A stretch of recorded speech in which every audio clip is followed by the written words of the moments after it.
Lo primero es la inflación, una inflación que el gobierno festejó una vez más, la inflación de julio, a pesar de que el 4% que marcó, que es cierto, es más bajo que la inflación del mes de junio, que había justamente vuelto a subir del 4,2 al 4,6, pero que subió tanto en el tramo mayorista como en la inflación núcleo. ¿Está como para festejar una inflación del 4% mensual en medio de este cuadro recesivo? Bueno, primero hay que mirar el dato, diría yo, la madre de todas las reflexiones que se pueden hacer en términos económicos hoy. Ya no es la dinámica de los precios el problema, sino el nivel en el cual se estacionaron y el nivel en el cual se estacionaron los sueldos. Fíjate vos este gráfico que elocuente, que recoge simplemente a precios corrientes, a precio de cada momento, lo que valía la canasta básica y lo que se paga de salario mínimo. Fíjate, un año atrás la diferencia era más o menos de 2-1. El salario mínimo estaba en 105.500 pesos y la canasta básica en 248.000. Ahí se ve la brecha, por supuesto, una brecha que creció en el último tramo del gobierno del Frente de Todos, cuando a Massa se le escapa la inflación, se le va arriba de los 2 dígitos mensuales y todo el esfuerzo por aumentar el salario se va por la borda en ese aumento de precios. Ahora, estacionémonos ahí en el cambio de gobierno. 495.000 de canasta básica contra 156.000 de salario mínimo. ¿Qué pasó con el salario mínimo desde entonces? Prácticamente se mantuvo estancado, tuvo una actualización por laudo del Ministerio de Trabajo a principio del gobierno y otra ahora, muy tardíamente, después de una estampida inflacionaria que ya llevó la canasta básica arriba de las 900 lucas. Esto, que es casi una relación 4-1 ahora, implica que quien trabaja a tiempo completo, 40 horas semanales, quien trabaja en relación de dependencia, aún cobrando la asignación por hijo, puede estar incluso debajo de la línea de indigencia. Puede no llevar ya no lo necesario para que su familia no sea pobre a casa, sino ni siquiera lo necesario para cubrir sus necesidades calóricas más elementales.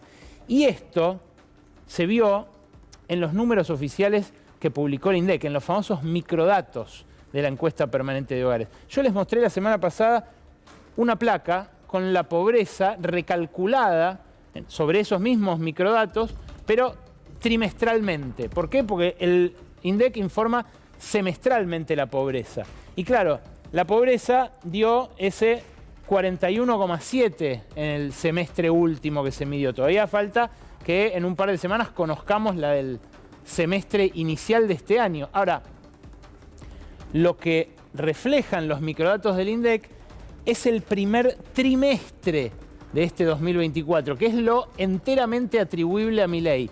Y ahí lo que se vio es ese salto de 10 puntos en la pobreza. Una pobreza que afecta a 4.600.000 personas más, según surge, insisto, de las cifras oficiales.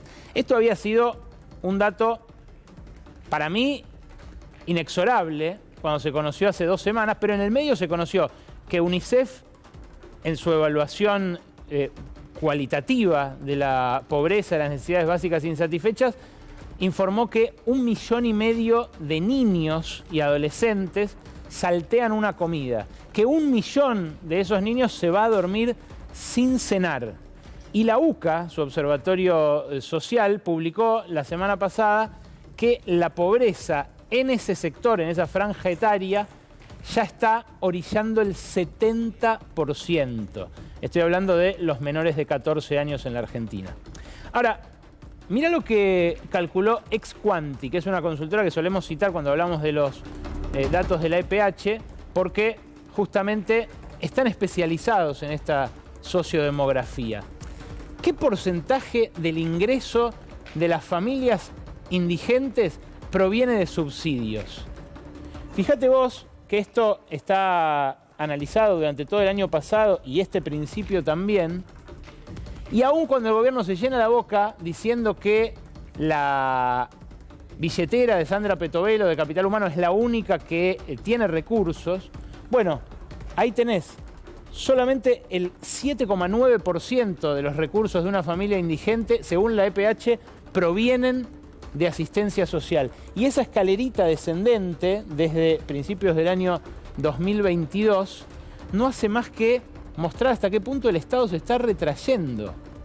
Se está retrayendo aceleradamente, porque del 23 baja al 19, del 19 baja al 8, y esa escalerita no tiene perspectivas de volver a escalar en algún momento. Al revés, tiene la perspectiva de seguir ajustándose cuando uno ve, por ejemplo, que el presidente dice la semana pasada que va a empezar a armar el presupuesto sobre la base del superávit financiero. O sea, primero separar la guita del pago de deuda y después, con el resto, invertir en salud, educación, asistencia social y demás.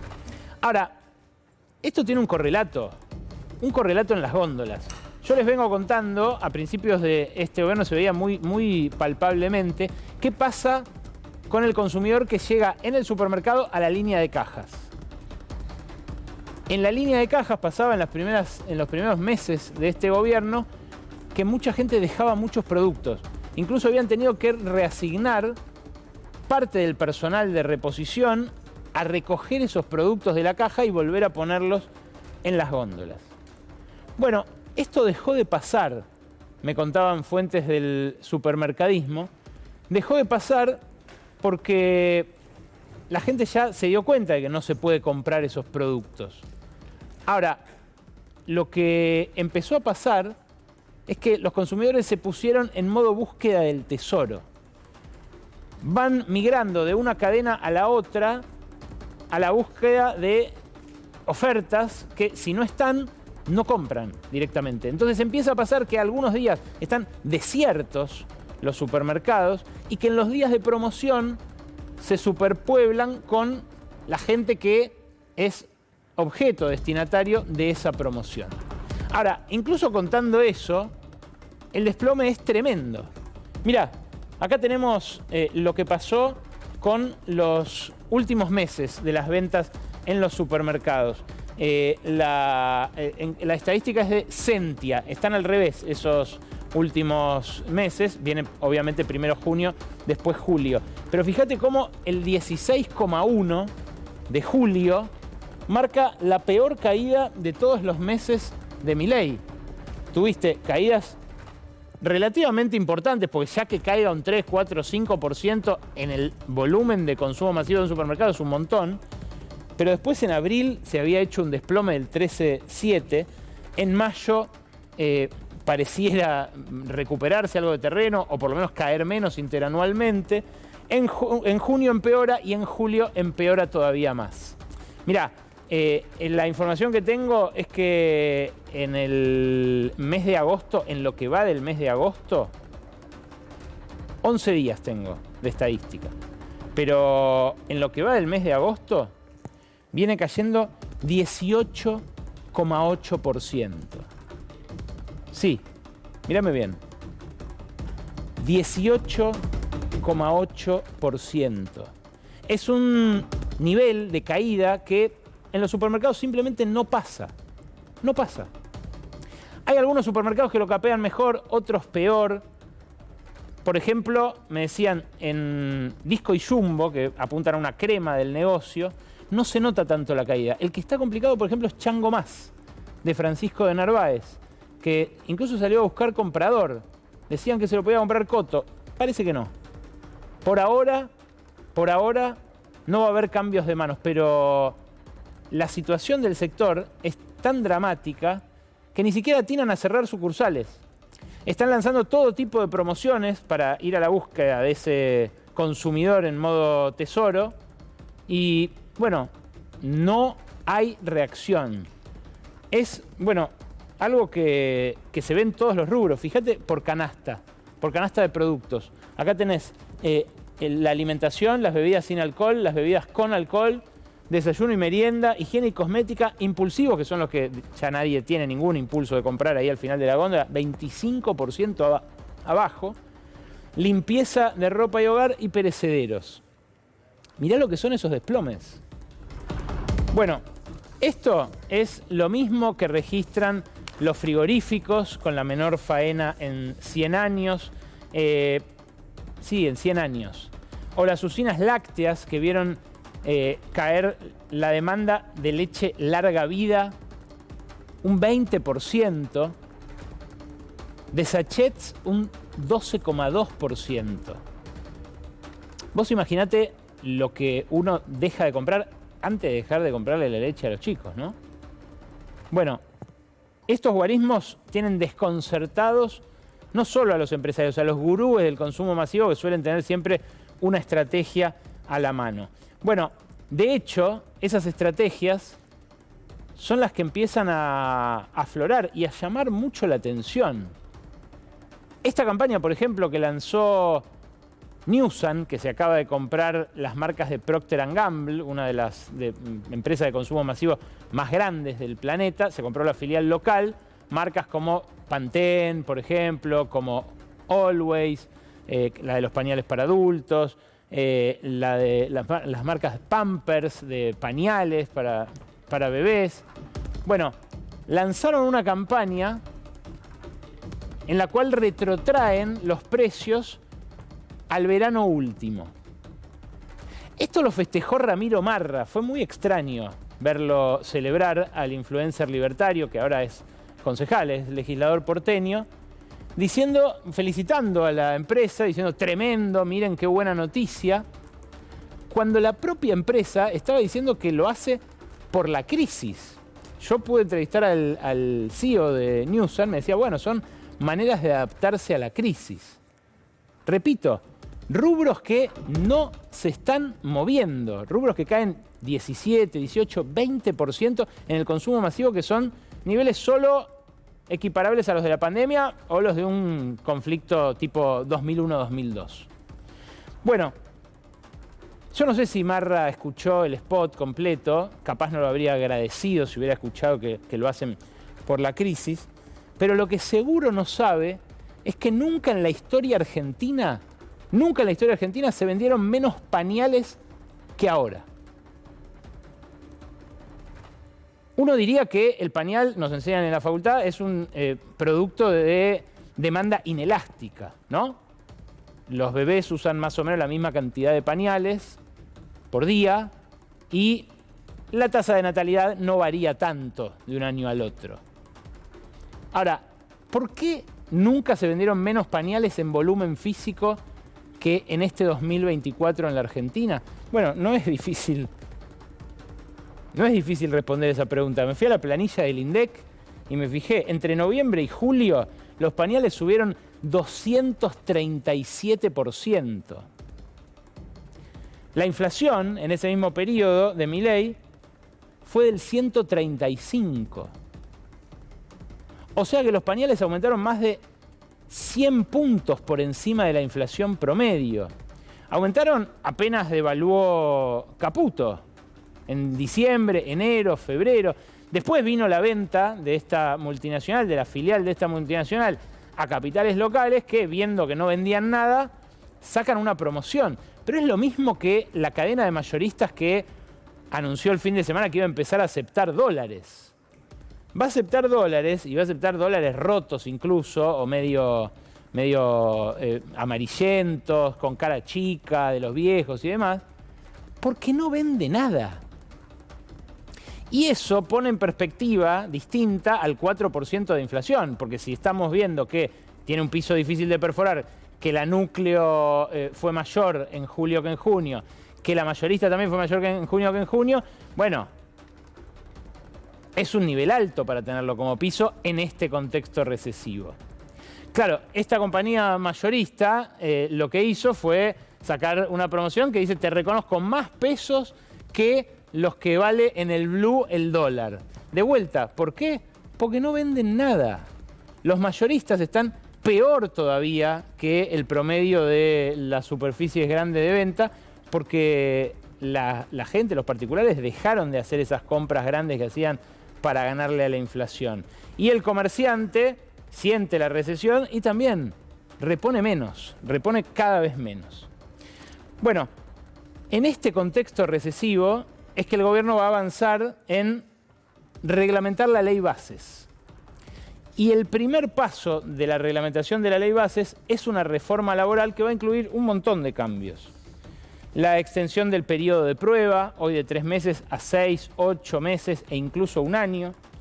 La eliminación de multas a los empleadores que tengan en su plantilla gente sin registrar. Cambios en la ley de contrato de trabajo. Cambios en los despidos discriminatorios, o sea, fin de la penalidad de esos despidos. Cambios en el derecho de huelga, se restringe fuertemente, se considera razón de despido en la participación en tomas de establecimientos, en huelgas. Cambios en el régimen de indemnizaciones. Es una reforma laboral bastante ambiciosa, la que aprobó el Congreso y que ahora van a reglamentar. Uno de los puntos interesantes o más inquietantes es que se va a generalizar la figura del trabajador monotributista con colaboradores. O sea, va a haber tercerizados del tercerizado y a ellos no les va a asistir ningún derecho a reclamarle a la empresa que son empleados ellos también, en caso de tener que hacer un juicio o en caso de querer reclamar, por ejemplo, que se les respete un derecho laboral conveniado.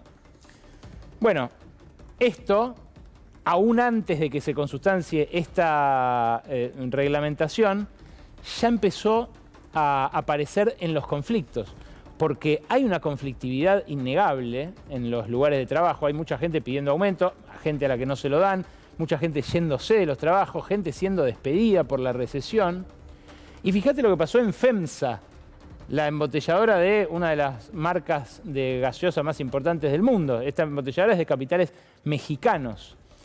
Hay un par de juicios que tienen en marcha allí empleados que fueron despedidos por participar de una elección de delegados, por ser activistas para reclamar, por ejemplo, el respeto de los derechos de convenio.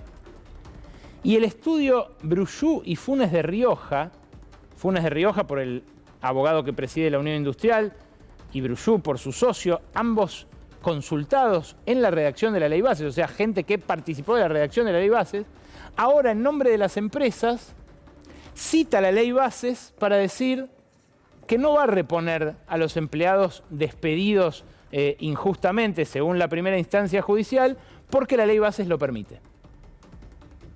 Entonces, en este escrito al que accedí, que es parte del juicio que lleva adelante un trabajador de FEMSA, de esta embotelladora, dicen los abogados del estudio Brullú y Funes de Rioja, este criterio jurisprudencial el que ellos quieren que se aplique, fue recientemente reafirmado con la sanción de la Ley Bases, que introdujo el artículo 245 bis a la Ley de Contrato de Trabajo, en el que expresamente se dispone, ponen el texto completo del nuevo artículo y luego dicen que la reinstalación de este empleado deviene abstracta y que solicitan que así sea declarado y se deje sin efecto la medida cautelar que ordenaba reinstalar a este empleado. Repito, un empleado que es despedido por un acto de discriminación antisindical reclama, la justicia ordena reinstalarlo y los abogados del estudio Brullú y Funes de Rioja dicen no, porque ahora se aprobó la Ley Bases, que cuando se reglamente nos va a permitir rajar a esta gente sin miramientos. Bueno, lo notable es cómo abogados que fueron consultados para la redacción de la ley la ejecutan apenas pueden en nombre de una patronal que en este caso se quiere deshacer de, bueno, un par de indeseables. Claro, este nivel de conflictividad es el nivel de conflictividad de la economía, pero va a la par de un nivel de conflictividad interno en el gobierno que, bueno, diría que tiene pocos parangones, pero en realidad se inscribe en la tradición de los últimos gobiernos de peleas entre presidente y vice. Hace un ratito, y de esto viene a contarnos Gabriela Vulcano, se produjo un nuevo episodio en esta pelea entre Javier Milei y su vice, Victoria Villarruel. Buenas noches, Gaby. ¿Qué tal, Ale? ¿Cómo estás? Así es, se agravan interna entre Javier Milei y Victoria Villarroel, esta vez por un nuevo aumento de las dietas en el Congreso, puntualmente en el Senado, después de que resolvieron quedar con el salario o el aumento que se dieron a los trabajadores legislativos. Se fueron a 9 millones de pesos la dieta de los senadores. Exactamente, a 9 millones de pesos en bruto, más o menos 8 millones en mano es lo que van a cobrar los senadores a partir de ahora. Y obviamente eso generó muchísimo malestar. Desde el lado de Victoria Villarroel lo que dicen es que ella propuso la semana pasada a varios de los senadores hacer un desenganche justamente en lo que tiene que ver con el aumento a los trabajadores del Congreso y que los senadores le dijeron que no. Esto es lo que explican desde el entorno de la vicepresidenta. Pero el tuit que saca Milei es inequívocamente dirigido a su vice, ¿no? Así es, Ale. Bueno, Javier Milei sacó un tuit muy duro por este aumento y en lo que se lee claramente hay un mensaje hacia la vicepresidenta, sobre todo en cómo termina el tuit, donde dice que, bueno, se tienen que hacer responsables quienes llevaron adelante o permitieron que se hiciera este aumento. Vergonzoso, dice, se habían aumentado el sueldo hasta hace poco, la casta. Bueno, repudia obviamente el presidente, sabe que esto, cuando subieron los sueldos los ministros de ellos mismos, bueno, le costó, ¿no? Popularidad. Sí, y además no hay manera de que esto no se entienda en esta interna que hay entre Javier Milei y Victoria Villarroel, porque hace nada más unos días, puntualmente el viernes, Victoria Villarroel no participó de un acto que se hizo en el edificio Libertad, justamente en un encuentro entre Milei y los integrantes de las Fuerzas Armadas. Todos esperaban que ella fuera. Lo que dijeron desde gobierno es: la invitamos y no quiso venir. Y desde el lado de Villarroel dice: no me invitaron y por eso no fui. Gracias, Gaby. Es un conflicto que evidentemente va a seguir y va a escalar. De esto vamos a hablar con Tenenbaum en minutos. Pero se da, además, mientras empieza a derretir el rescate que sueñan Luis Caputo y el propio presidente. El rescate de Donald Trump en caso de que gane la elección del 5 y 6 de noviembre en Estados Unidos. Habló Trump justamente en un diálogo que mantuvo con Elon Musk el viernes, que selló una nueva alianza entre el magnate dueño de Twitter y el expresidente que quiere volver a hacerlo. Escuchá, porque hablaron de Milei justamente. Dijeron esto. New head of a place called Argentina, and he's a big, Malay's you know, awesome. he's great, and he's a big MAGA fan. You know that he ran on MAGA, and he took it to an extreme too. And I hear he's doing really a terrific job.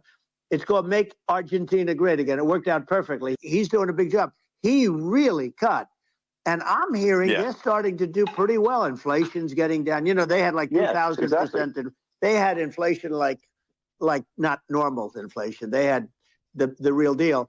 Milei is doing is, you know, he's cutting government spending. He's simplifying things. He's putting in regulations that make sense. Argentina overnight is experiencing a giant improvement in prosperity. But it's also a lesson for the United States. Argentina used to be one of the most prosperous countries in the world, I think in the 30s, 40s.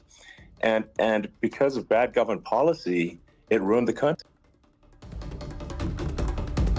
Bueno, que Musk es un fanático de Milei, que le gusta, que representa sus ideas, es algo ya conocido, pero claro, la esperanza de que Trump le entregue un préstamo igual de millonario que el que recibió Macri es una esperanza que empieza a desvanecerse, no solo porque Kamala Harris empezó a puntear en las encuestas, sino también por las dudas que empiezan a aparecer. Claro, el año que viene hay un cúmulo de vencimientos en dólares que sin una avalancha crediticia o inversora son impagables. Impagables porque si insiste en mantener el dólar atrasado como estrategia de contención de los precios, cuando llegue el primer mes de ese 2025 que asoma así de empinado, el Banco Central va a tener reservas negativas por 10.000 millones de dólares. Algo parecido a lo que recibió de Sergio Massa justamente Javier Milei. Eso es porque ya no compra desde junio reserva para el Banco Central, porque ahora en estos 2 meses no van a vender los exportadores y porque encima bajó la soja. Se desplomó severamente. Claro, después vienen un par de años sin vencimientos fuertes en dólares de la deuda privada, pero después empiezan a aparecer. Y antes aparecen también 2027, 2028 y 2029 los del Fondo Monetario. Esto, claro, empieza a encender alarmas en el mundo de acreedor y por eso el riesgo país está en 1.500 puntos. La trampa de Caputo, además de esa elección de final incierto entre Trump y Kamala Harris, es que aun cuando gane Trump, si gana, en el fondo alguien tendría que firmar un análisis de sustentabilidad de deuda. Algo que la última vez, cuando le dio la montaña de guita el fondo Christine Lagarde a Macri, se encargó de agenciar un señor, un cubano, Mauricio Claver Carone. Mauricio Claver Carone, después de aquel crédito millonario, lo admitió en plena pandemia. Escuchá 30 segundos cómo admite él haber pisoteado toda la reglamentación y cómo lamenta que Macri malgastó ese dinero. Yo estaba en el Fondo Monetario y el programa más grande en la historia del Fondo Monetario lo empujamos para Argentina. Que se haya mal manejado el programa, que no se haya ejecutado bien por parte de Argentina y les haya costado una elección, es una cuestión. Pero debido a nuestro interés en Latinoamérica, peleado contra los europeos, porque yo era que tenía a los europeos enfrente de mí, cuando quisimos impulsar e impulsamos el programa de asistencia más grande en la historia del Fondo Monetario Internacional para ayudar a la Argentina en su momento de crisis, fueron los europeos que estaban peleados contra nosotros porque no querían ayudar. Nosotros fuimos los que agenciamos ese crédito, decía Claver Carone. Este hombre es el mismo que hace 2 semanas dijo, Milei no es Macri. Y es un hombre que conserva poder en la pequeña Cuba que hay ahí en Miami, que es, bueno, parte del establishment republicano y que, aun cuando no haya sido mandado por Trump a decir eso, si lo dijo es porque sabe que Trump todavía duda. Y claro, Claver Carone dice lo mismo que dicen economistas como Marina Del Poyeto, que ayer sacó una nota lapidaria diciendo que este esquema sin financiamiento a la vista no solo es audaz, sino que también es peligroso. Puede aparecer esa montaña de dólares, no sé, del blanqueo, del riggy, de inversión, y es muy difícil que tan rápido. Pero haríamos mal si nos ilusionamos con esas inversiones extractivistas a futuro y creemos que está ya dado que va a aparecer una nueva pampa húmeda en Vaca Muerta. ¿Por qué? Bueno, porque así como de un año para el otro, o de un mes para el otro, cae 20-25% la soja y arruina los planes de un gobierno que pensaba fumarse esas reservas en atrasar el tipo de cambio, puede llegar a pasar esto con el maná del cielo de Vaca Muerta. Mirá, en una consultora especializada, y cierro con esto, proyectaron la demanda y la oferta de gas natural licuado los próximos años. Y así como hasta ahora venía expandiéndose pareja la una con la otra, la sobreabundancia de inversiones previstas para los próximos años en cosas como la que queremos hacer nosotros, ahí en Río Negro ahora, con los malayos, bueno, hace prever un aumento de la oferta por encima de la demanda, que puede llegar a reducir ese flujo de divisas que viene de Argentina sensiblemente. Quizás lo que podríamos hacer, en vez de pensar en cómo nos salvamos o en con qué la pegamos, como ha hecho siempre la Argentina, es pensar cómo hacemos para ser más productivos, para hacer cosas que el mundo demande y sobre todo cómo hacerlo poniéndonos de acuerdo en cómo se trabaja y en cuánto hay que ganar para no tener un país hundido en la miseria.